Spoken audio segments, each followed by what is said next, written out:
Guy Aubert, qui discute, bien sûr, qui est professeur de l'université Joseph Fourier, toujours, qui a été directeur de recherche au CNRS, qui a été aussi directeur général du CNRS, président de la FNIC et président du CNED, du Centre national d'études à distance.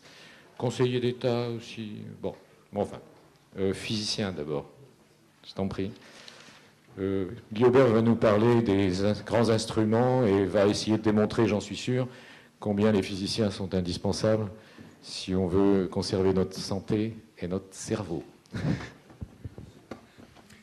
Bonjour, je suis évidemment très content de me retrouver ici et de vous parler des grands instruments, parce que ça a commencé il y a longtemps, mais ça va aussi, je pense, continuer dans pas mal de temps, et en 2047, il y en aura encore. Je me suis trouvé un peu prétentieux après avoir donné le titre à Jean Bornarel. Je ne suis pas historien du tout, donc faire de l'histoire sans être historien, surtout en France où il ne faut surtout pas heurter les corporations. Donc j'ai préféré changer le titre. Et je vais vous raconter de petites histoires de grands instruments. Et ça me permettra de tourner plutôt à l'anecdote qu'un véritable travail d'historien. Alors, je commencerai en rappelant que relativement récemment, en 93 aux USA et en 97 en France, il y a eu deux décisions politiques. Alors Serge a dit tout à l'heure qu'on manquait de politique, mais là, il y en a eu. Et ces deux décisions ont frappé les scientifiques. Je l'ai mis en rouge parce que c'était frappé dans les deux sens du terme, parce qu'ils en ont été victimes d'une certaine façon, mais ils ont été aussi frappés de stupeur de constater que ces décisions pouvaient être prises. Alors, je reviendrai là-dessus après. J'essaierai de définir ce qu'est un grand instrument. Serge a employé tout à l'heure le mot de grand équipement. Alors, grand équipement, grand instrument, ce n'est pas tout à fait la même chose, mais de toute façon, c'est la big science pour employer les mots qu'il a utilisés. Ensuite, je remonterai dans l'histoire. Alors, on ne s'est pas concerté, ni avec Armand Frémont, ni avec Serge Feneuil, mais on est allés tous les trois trouver des sources du côté de Louis XIV. Donc, on remontera un petit peu à cette époque-là. Et je m'arrêterai un instant en 2007 avec la naissance d'un grand instrument dans un domaine où on ne l'attendait pas, c'est-à-dire la recherche biomédicale. Je reviendrai sur la contestation des grands instruments, parce qu'il y a toujours eu, et il y a toujours une contestation à propos des grands instruments. Et enfin, je parlerai un petit peu de l'avenir. Alors, qu'est-ce que sont ces deux décisions politiques ? 1993, le Congrès des États-Unis arrête la construction du SSC, construction qui n'était pas en voie de lancement, elle était commencée depuis 2 ans au Texas. Alors, qu'est-ce que c'est que le SSC ? C'est un collisionneur supraconducteur qui était le plus grand collisionneur de particules qu'on ait jamais envisagé, puisqu'il faisait 87 km de circonférence. Je vous rappelle que le CERN, qui est la plus grosse machine en construction à ce jour, ne fait que 27 km de circonférence.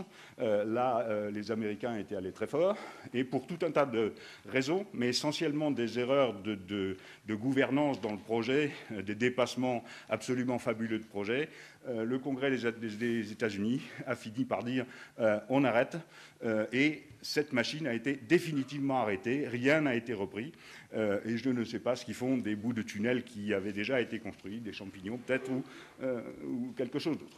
Alors, on vient en France. 1997, le ministre de l'Éducation nationale, de la Recherche et de la Technologie, Claude Allègre, pour ne pas le nommer, arrête la construction qui était prête à être lancée du centre de rayonnement synchroton-soleil. Alors, je sais très bien, 1997, j'étais à la direction générale du CNRS, tout était ficelé, le financement était assuré, il n'y avait qu'à commencer. Le ministre sortant, ou le secrétaire d'État sortant, a oublié de signer la décision, et donc Claude Allègre est arrivé. Je ne raconte pas l'histoire, tout le monde la connaît. Fort heureusement, ça n'a pas été le cas aux États-Unis. La construction de la machine a pu être reprise. On a perdu 4 ans, ça a coûté un peu plus cher, et la machine, je peux vous dire aujourd'hui, elle fait la preuve que ce n'était pas un instrument inutile, et pas que pour les physiciens face joujou, mais aussi pour la biologie et pour bien d'autres disciplines. Alors, j'ai essayé de trouver quel était le premier grand instrument. Alors, on peut, évidemment, chacun peut mettre des choses qui étaient grandes à l'Antiquité, nous apparaissent tout petites aujourd'hui. Alors, je pense que ce sont les astronomes qui ont été les pionniers dans cette affaire-là. En 1609, un dénommé Galilée invente la lunette astronomique.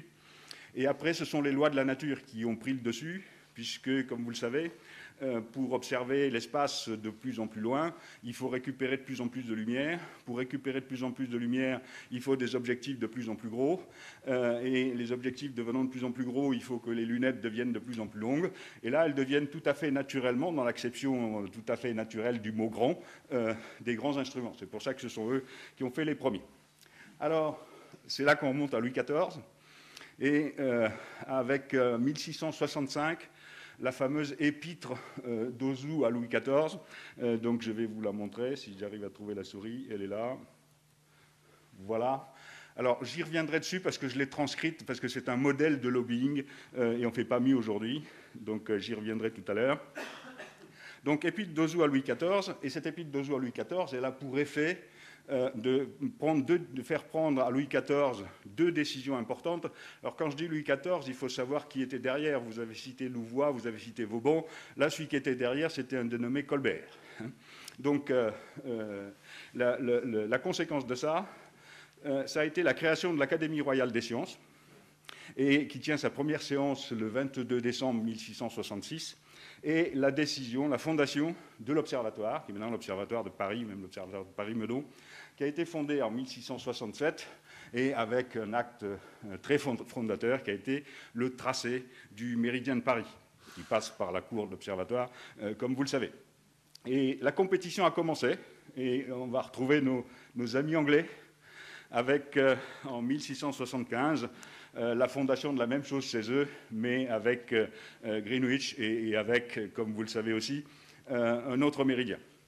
Alors, je reviens à l'épître d'Ozou. Je vous l'ai transcrite parce que c'est un modèle du genre. Vous la reprenez aujourd'hui, vous remplacez Sire et Majesté par Monsieur le Ministre, aujourd'hui par Monsieur le Président, et vous avez absolument tout, ça y est. Ce n'est pas des argumentations scientifiques, il y va de la réputation de la France, etc., etc.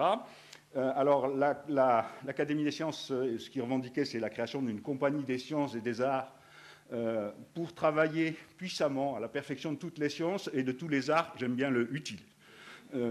Et puis, on finit avec la comparaison internationale.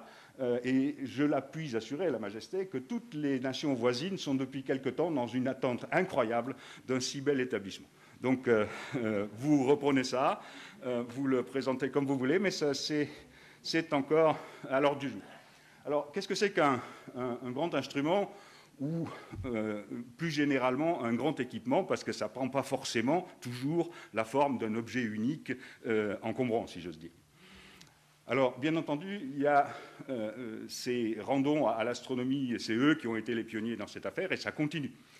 Télescope terrestre, bien sûr, par rapport aux lentilles qu'on savait faire du temps de Louis XIV, qui faisait 35 cm de diamètre. Si vous regardez le diamètre des télescopes aujourd'hui, c'est autre chose. Et je vous montrerai à la fin le télescope spatial qui remplacera Hubble en 2013, et vous verrez que c'est absolument incroyable ce qu'on peut faire.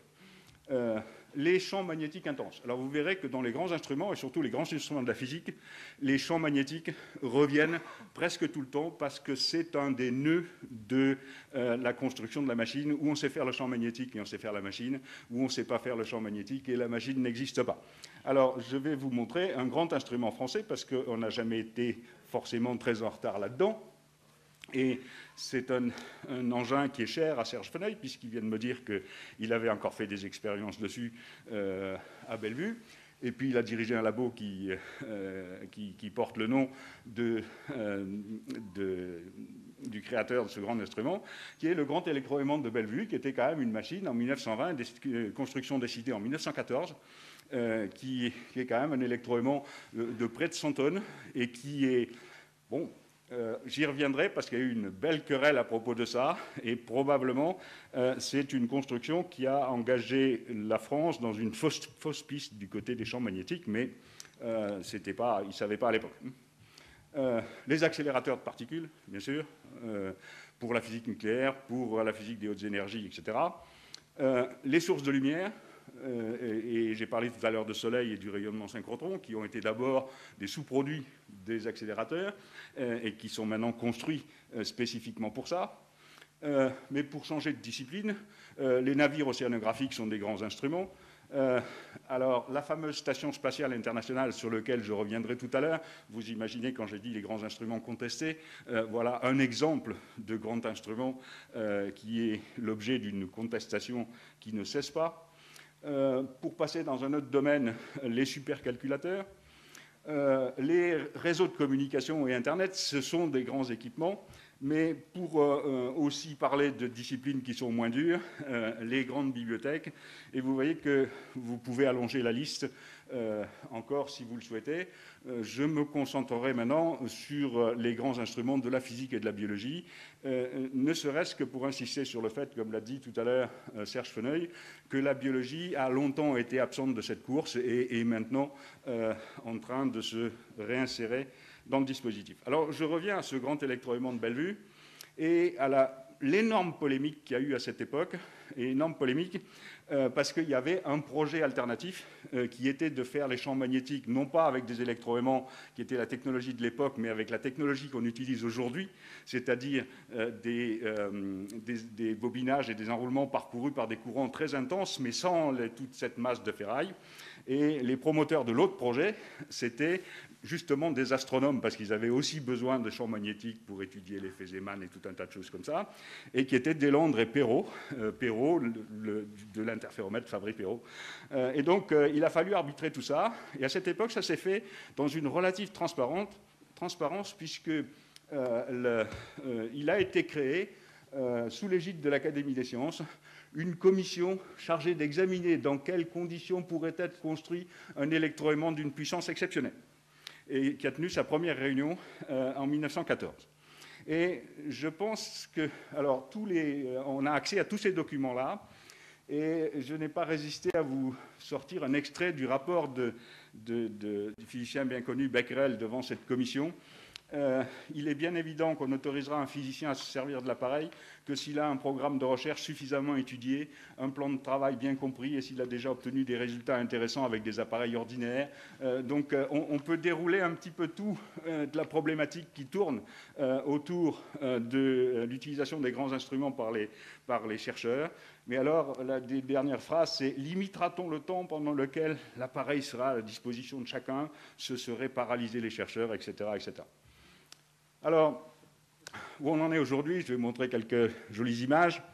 Donc, vous savez tous que le CERN est en train de terminer la construction du LHC. On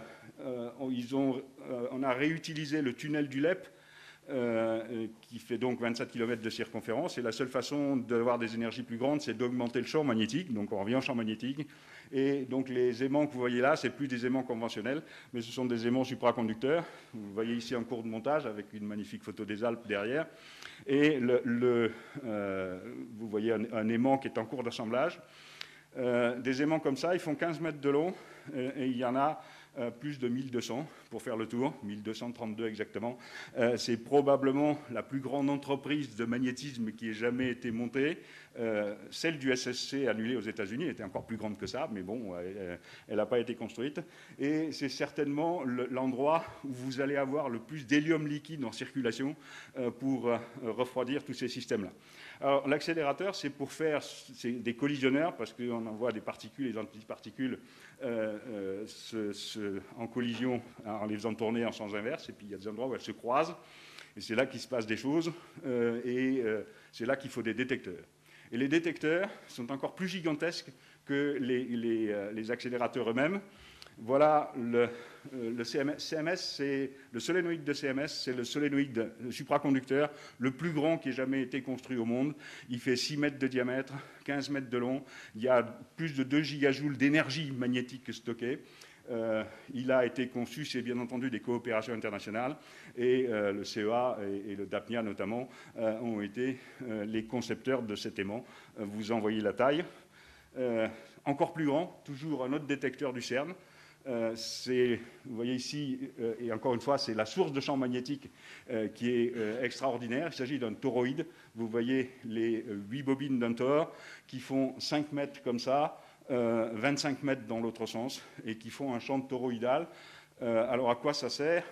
Ça sert à faire un spectrographe de muons, et en regardant les muons qui vont être produits au niveau de la collision au centre du détecteur et en reconstituant leur trajectoire, justement trajectoires qui auront été fabriquées avec le champ magnétique en question, on va pouvoir remonter à ce qui s'est passé à l'origine. Et tout ça, c'est la fameuse recherche du boson de Higgs, mais je n'ai pas le temps de vous expliquer aujourd'hui ce qu'est le boson de Higgs, et en plus, je ne suis pas sûr que j'y arriverai. J'en viens maintenant alors, à un domaine qui n'avait pas de grands instruments.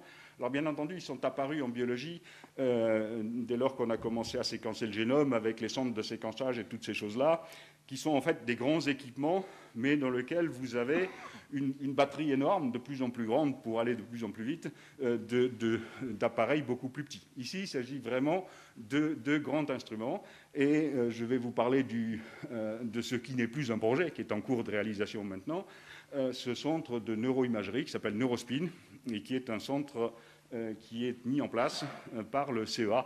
Alors, je ne reviendrai pas sur les missions du CEA qui ont été évoquées tout à l'heure par Serge Feneuil, mais il est certain, ce que je peux dire de ce point de vue-là, c'est que si on n'avait pas les capacités d'ingénierie du CEA qui ont été acquises dans le domaine des accélérateurs, des détecteurs et de tout ça, on ne pourrait pas faire ça. Donc, il y a quelques petits problèmes à régler de ce point de vue-là.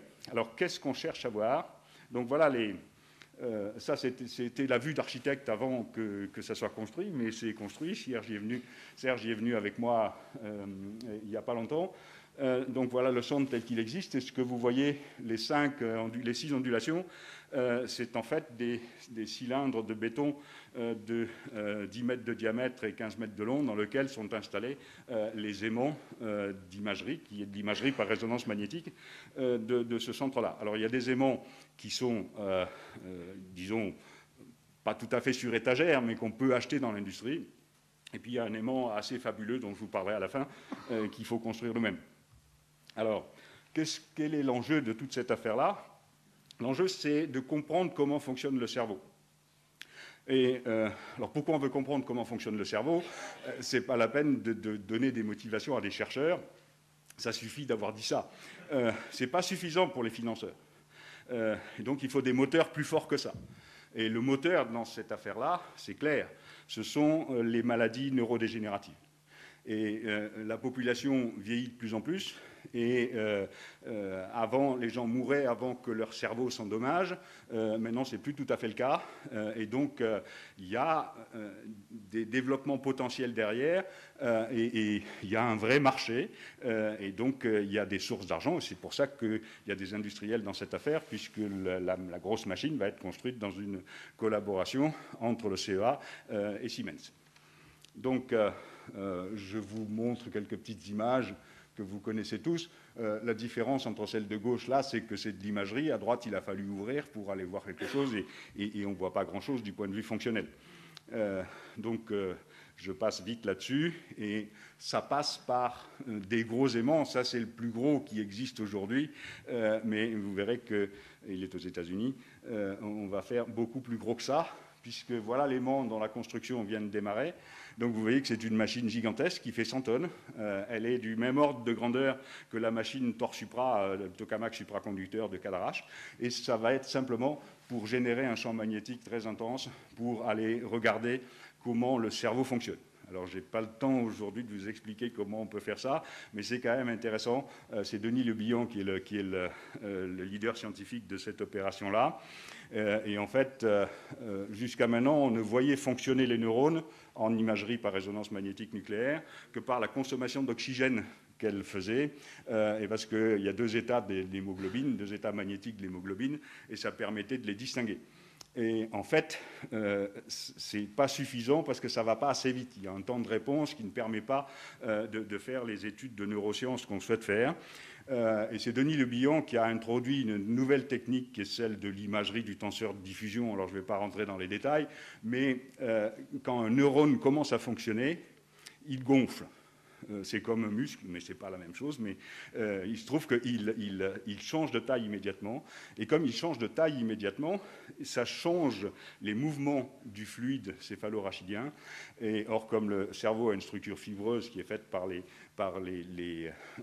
l'organisation des neurones, en suivant le flux de ce liquide-là, on peut savoir quels sont les neurones qui ont été mis en fonctionnement et pas les autres. Donc, je passe, tout ça c'est absolument passionnant. Et ce qui est aussi passionnant, c'est qu'un physicien pur et dur puisse finalement faire autre chose que des accélérateurs de particules, mais en utilisant toujours les mêmes technologies. Alors, les grands instruments contestés. Je suis désolé, je cite encore Claude Allègre, je le reciterai encore une fois après. C'était la charge qu'il avait, la charge très très officielle, il était ministre, qu'il avait lancée contre la station spatiale, à la participation de laquelle la France avait signé. Je ne connais pas un seul scientifique en Europe, pas un seul qui soutienne la station spatiale, aucun physicien, astronome, géophysicien, chimiste ou mathématicien, etc.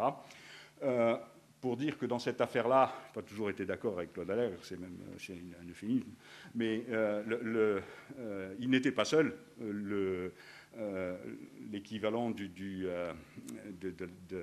CNRS, de l'organisation de l'ANR allemand, avait exactement la même position. Alors, la station spatiale, voilà cet objet, c'est assez magnifique. Effectivement, l'intérêt scientifique de cette affaire est beaucoup contesté. Pourquoi il est contesté? Et c'est de là que vient la contestation.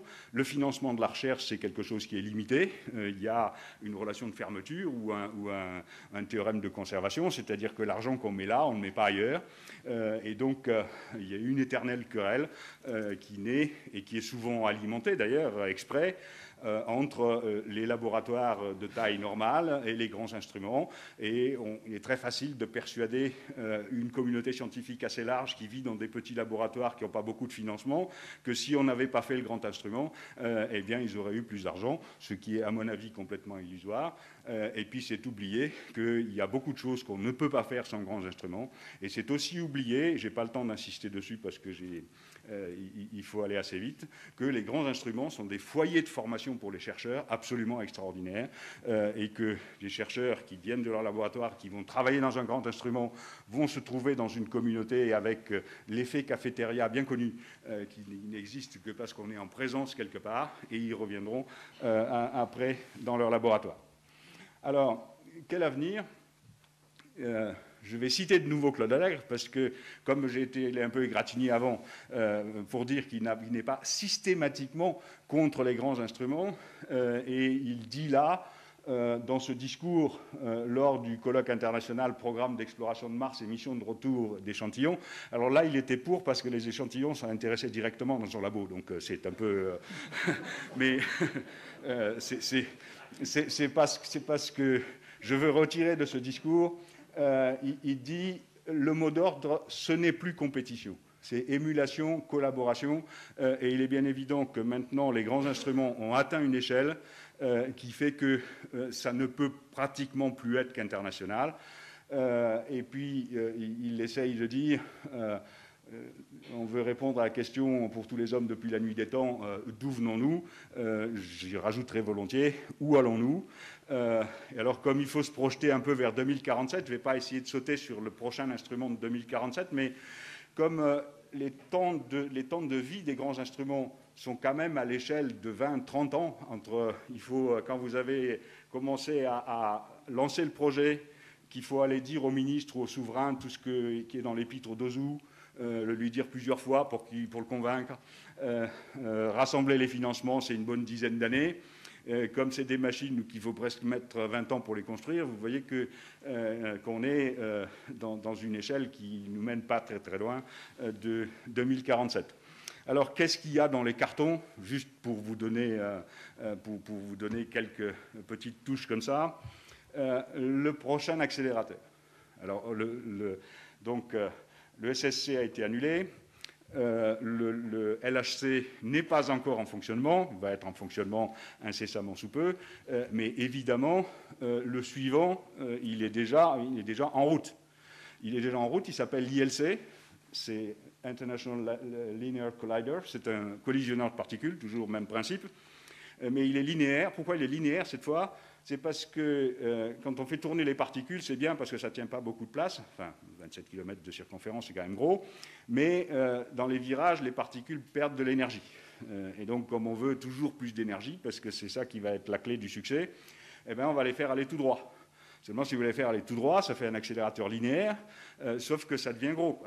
C'est linéaire. Et puis en plus, comme on veut faire une collision, il faut en mettre deux en face l'un de l'autre. Et ça s'appelle l'ILC. Vous avez donc deux accélérateurs linéaires qui feront entre 17 et 20 km de long chacun, et tout va se passer au point de croisement qui est là, et avec des détecteurs et des tas de choses autour. Et puis aussi plein de supraconductivité partout, parce que là, il n'y a pas besoin d'aimants supraconducteurs pour faire prendre le virage aux particules, mais il y a besoin de cavités accélératrices extrêmement puissantes, et ces cavités accélératrices, elles seront dans cette machine-là, elles seront supraconductrices. Vous avez évidemment un projet dont tout le monde a entendu parler, c'est parti, c'est ITER. Encore une fois, la clé de l'affaire est magnétique, puisqu'il s'agit de confiner un plasma dans un tokamak par confinement magnétique. Vous voyez les énormes bobines en D qui sont là. Quand je dis énorme, c'est juste pour... Il y a toujours le petit bonhomme en bas qui est pour donner l'échelle. Donc, je ne vais pas vous parler longuement d'ITER. Vous pouvez trouver plein d'informations sur ITER partout. Simplement, la machine va être posée en France. Construite en France, ça c'est autre chose, mais posée en France. Et avec toute l'infrastructure routière qui va autour, mais je ne m'étendrai pas là-dessus. Et enfin, je vais vous faire un peu rêver. Voilà le JWST, James Webb Space Telescope, le prochain télescope spatial qui va être le remplaçant d'Hubble, qui va normalement être mis en position en 2013. On va être dans une position très particulière, bien française, c'est un des 4 points de Lagrange. Donc il va être au point de Lagrange numéro 2, c'est un endroit où on peut mettre les choses de façon quasiment stable. Il va être lancé par Ariane 5, c'est évidemment une coopération internationale. Et moi, ce qui est fabuleux là-dedans, c'est de voir que cet objet, on va l'envoyer dans l'espace, il pèse près de 7 tonnes.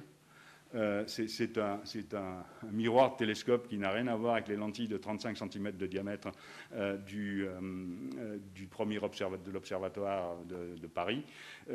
Mais l'aventure continue et je terminerai avec ces étoiles.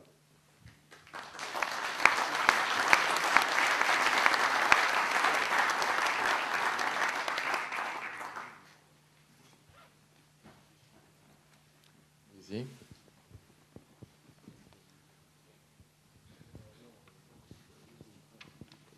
Michel Baribeau, professeur émérite à l'INPG et membre de l'AEEG. Aujourd'hui, on parle des grands instruments et de leur pérennité, bien sûr. Alors, je voudrais vous parler d'Ulugh Beg. Alors, je ne sais pas si vous connaissez Ulugh Beg. Ulugh Beg, c'est le petit-fils de Tamerlan. Le petit-fils de Tamerlan était un astronome qui a construit un sextant qui était très utile à l'époque, puisqu'il lui a permis de mesurer la longueur d'une année avec une précision qui nous étonne encore. Or, Ulugh Beg a été assassiné parce qu'il était jugé trop intellectuel par les mollahs du moment. Et depuis, à Samarcande, il ne s'est rien passé. C'est tout. Michel Soutif. Je voudrais dire que je crois que la première grande installation, ça a été celle... Non.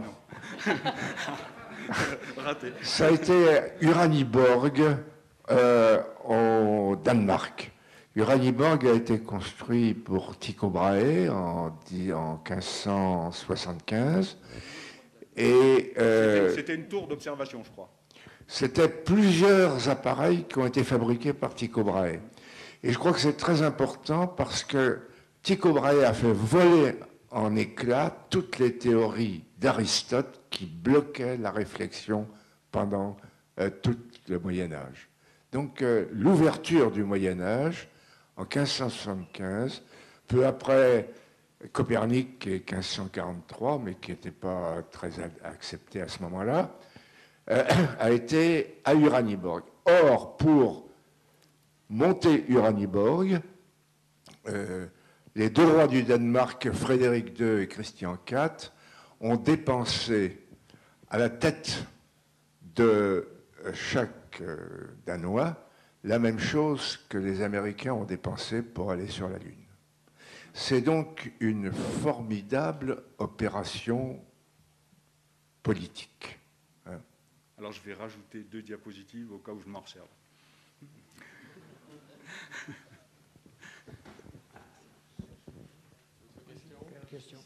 Pardon. Oui, Guy, je voudrais te poser une question sur... Il y a un point que tu as absolument éliminé de ton discours, ou plus exactement que tu as traité par petites touches, c'est comment se prend la décision d'un grand instrument et qu'est-ce qui nous garantit que ce n'est pas une erreur majeure, d'abord. Et l'impression que tu as donnée là, c'était que c'était une décision de type lobbying, depuis le départ, avec tout ce que ça comporte d'irrationnel, de pression, de manipulation. Et je me réfère au dernier mot de mon voisin de gauche, où est la démocratie dans tout ça? Et ce qui m'amuserait aussi, c'est d'avoir ton avis sur ITER, parce que c'est un sujet que tout le monde évite assez facilement, et tu ne vas pas t'en tirer aussi à bon compte. Donc j'aimerais que tu me dises ce que tu en penses, d'une part d'ITER et d'autre part ITER en France, ce qui est un autre sujet que tu n'as pas traité. Pourquoi la France a-t-elle plus d'instruments, de grands instruments sur son sol en valeur relative que les autres pays? Qu'est-ce que ça veut dire? Est-ce que nous sommes meilleurs lobbyistes ou est-ce que nous sommes un peu plus inconscients que les autres? Alors je te laisse répondre à cette question. J'ai combien de temps, Jean? je peux prendre 5 minutes quand même. Alors, c'est une très bonne question et je te remercie de me l'avoir posée. C'est une question d'ailleurs à plusieurs niveaux. Je vais d'abord répondre au premier, je viendrai à ITER après, qui est un problème tout à fait spécifique. Alors, j'ai traité ça par petites touches parce que ce n'était pas le jour de faire un vrai débat sur le financement des grands instruments. Je sais d'ailleurs que ton Haut Conseil s'est saisi de cette affaire et j'attends d'ailleurs avec beaucoup d'intérêt tout ce qui va sortir de ce débat. Alors, j'ai procédé par petites touches pour bien montrer quels étaient les ingrédients. Et si j'ai insisté sur l'ingrédient lobbying, c'est que c'est clair, il est absolument présent. Et il y a des groupes qui sont mieux organisés que d'autres, mais ils sont organisés à l'échelle internationale pour défendre les grands instruments qui les intéressent, bien sûr. Et comme, encore une fois, tout ça, c'est à somme nulle, si on fait un télescope spatial, on ne fait peut-être pas le prochain navire océanographique qui est peut-être très important pour étudier ce qui va se passer sur la planète, et, au lieu d'aller regarder les choses de beaucoup plus loin. Ce qu'a dit Armand Frémont tout à l'heure, c'est aussi vrai, puisque dans tout ce lobbying, l'aménagement du territoire joue tout son rôle et vient aussi, est aussi une partie prenante de cette affaire-là. Si j'ai cité la commission de Léman, puisque c'est comme ça qu'on l'a appelée, c'est pour montrer que suivant les périodes, on a trouvé des solutions, mais je regarde dans les archives les débats de la commission de Léman, c'est assez extraordinaire. C'est aussi extraordinaire de voir comment la politique s'en est mêlée. C'est-à-dire que dans la commission de Léman, il y avait un certain prince Bonaparte, qui faisait partie qui était membre correspondant de l'Académie, je crois, et qui faisait partie de la commission de Léman. Et même son épouse s'en est mêlée, puisqu'elle a donné un lot de consolation de 50 000 francs, ou je ne sais pas quel était, oui, ça devait être des francs à l'époque, pour que Deslandres et Perrault puissent continuer leurs expériences sur la manip qui avait été retoquée.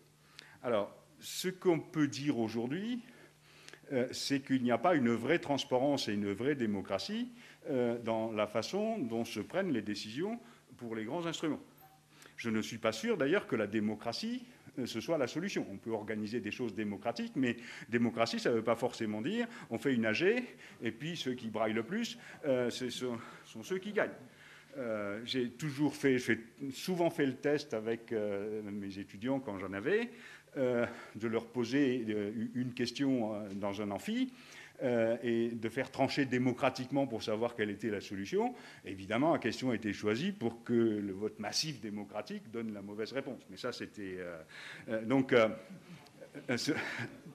ce qui est sûr, c'est qu'aujourd'hui, et en particulier en France, nous n'avons absolument aucun processus de décision pour les grands équipements, et ITER, bien entendu, en fait partie. Si je remonte à l'époque où j'étais aux affaires, puisqu'on a tous dit qu'on avait été à un moment ou à un autre aux affaires, la décision de construction de Soleil, j'ai pris 2 décisions de construction de grands instruments quand j'étais DG du CNRS, et l'une était relative à Virgo, cet énorme interféromètre qui est construit en Italie, donc pas tout, mais pas en France, quand même, qui est construit en Italie pour détecter les ondes gravitationnelles, et l'autre, c'était Soleil. Comment s'est décidé Soleil? Je dois dire que j'ai sûrement été victime de lobbying aussi. C'était pas Monsieur le Président, mais c'est Monsieur le Directeur Général, mais tu connais bien ça. Après, ça se joue sur la qualité des dossiers, sur l'intérêt de la communauté, sur le fait que... Mais il n'y a pas... le conseil d'administration du CNRS et le conseil scientifique du CNRS, on ne peut pas dire que j'ai joué un grand rôle là-dedans. On s'est mis d'accord avec Yannick Descata, qui était administrateur général du CEA à cette époque-là. On était convaincus qu'il fallait le faire, mais convaincus, c'était mon intime conviction. Ce n'était pas une conviction de... Alors bien sûr qu'on discute avec les gens, on en a discuté au comité directeur du CNRS, il y avait Pierre Tambourin, mais le processus n'existe pas. Alors, et ça fait probablement partie des recommandations, mais il faut trouver aussi la bonne formule. Hein. Encore une fois, c'est sûrement pas l'Assemblée générale. Hein. Donc, alors, venons-en à ITER. Alors, sur ITER, il y a vraiment plusieurs questions. Première question, est-ce qu'il faut poursuivre les recherches, et forcément à un niveau international, sur la maîtrise de la fusion nucléaire? Je pense qu'il n'y a pas de doute, la réponse est oui, parce qu'il y va quand même de l'avenir énergétique de l'humanité. Faire croire à la population qu'on va déboucher dans 30 ans et qu'ils auront de l'électricité de fusion dans leurs ampoules, ça c'est autre chose. Bon, pour poursuivre la recherche, il faut des machines. Les machines actuelles... Torsupra en France, le JET à Culham en Angleterre. Les machines actuelles ont dit tout ce qu'elles pouvaient dire. Donc c'est sûr qu'il faut une nouvelle machine. Alors à partir de là, c'est l'intox qui commence. Est-ce que cette machine préfigure le réacteur de fusion du futur? Est-ce que c'est une machine de recherche, etc. Moi, je fais partie de ceux qui pensent, mais je n'engage personne, je n'engage que moi, qu'il faut une nouvelle machine, de recherche. Et est-ce qu'il faut en même temps se mettre sur le dos tout ce qui peut aller sur une pré-industrialisation? Je pense que ce n'est pas forcément le bon choix. Mais je ne suis pas expert de la fusion. J'ai travaillé sur les aimants de l'affaire, mais en tant que magnéticien et pas autre chose. Troisièmement, où est-ce qu'il faut la mettre? Alors, qu'il fasse une collaboration internationale, ça c'est aussi sûr. Où est-ce qu'il faut la mettre? Alors, on rejoint les débats de la DATAR, de Frémont et toute cette affaire-là. Nos politiques, ils veulent la machine en France. Ils veulent la machine en France pas parce que ça va booster les labos de supraconducteurs en France, parce que la plupart des études se feront au Japon ou ailleurs. C'est parce que ça permet de faire beaucoup de travaux publics et beaucoup de trucs d'infrastructure autour, etc. Donc, je ne t'ai pas donné complètement mon opinion sur ITER, mais les décisions ont été prises, et encore une fois sur cette affaire, quel a été le processus de décision? Alors là, on est vraiment... Ça fait longtemps que ça n'est plus dans les mains des scientifiques. Les scientifiques n'ont pas qu'ITER dans leur carton. Ils ont le nombre de machines qui ont été pré-étudiées. Donc après, on retombe dans une stratégie politique. Je ne dis pas qu'ils ont tort. Ce qui est sûr, c'est ce qu'on peut craindre aujourd'hui pour la France, c'est que la machine étant installée sur le sol français, toute la partie véritablement scientifique se fasse ailleurs. Voilà. Ok, J'ai merci. essayé de répondre sans langue de bois. Ouais. Courte, c'est 30 secondes de réponse. Yves Laurent, directeur de site Biomérieux à Grenoble, microbiologie, biologie moléculaire et microsystèmes. Donc très court, parce que vous nous avez expliqué donc, le côté très rationnel donc, de la prise de décision. Je voulais savoir également, d'un point de vue rationnel, qu'est-ce qu'il en est de l'évaluation du projet dans sa durée de vie et à quel moment on prend une éventuelle décision d'arrêt d'un grand instrument. Alors, je crois que là, j'ai moins de soucis sur l'évaluation de la production des grands instruments. Parce que là, ça se fait sur le terrain normal de l'évaluation scientifique. Et je peux vous dire qu'un grand instrument qui ne produirait pas scientifiquement ce qu'on attend de lui, ça se verrait très vite. Je n'ai pas cité la station spatiale, hein, mais la plupart des grands instruments ont effectivement atteint leurs objectifs. Et on peut mesurer, alors c'est des indicateurs sur les publications, sur les brevets, etc. Mais je crois que tous les grands instruments qui sont en fonctionnement aujourd'hui, et y compris en France, et y compris sur le Soleil, si on essaye d'en faire le classement de Shanghai, on peut objectivement dire que l'argent n'a pas été jeté par les fenêtres. Alors maintenant, sur l'arrêt d'un grand instrument, en général, ça s'arrête assez naturellement. Parce qu'il y a le suivant qui arrive. Ça a été le cas pour le LHC.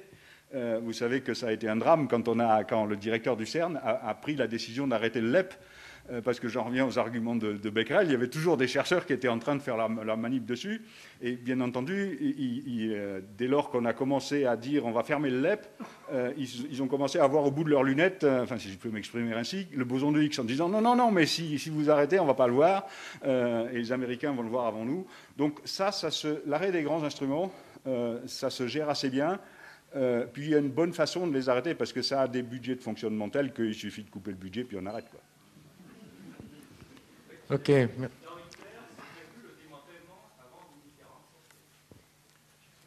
Ah ben, oui. Non, mais de toute façon, il faut... Là, on n'arrête pas les grands instruments, mais on t'arrête toi.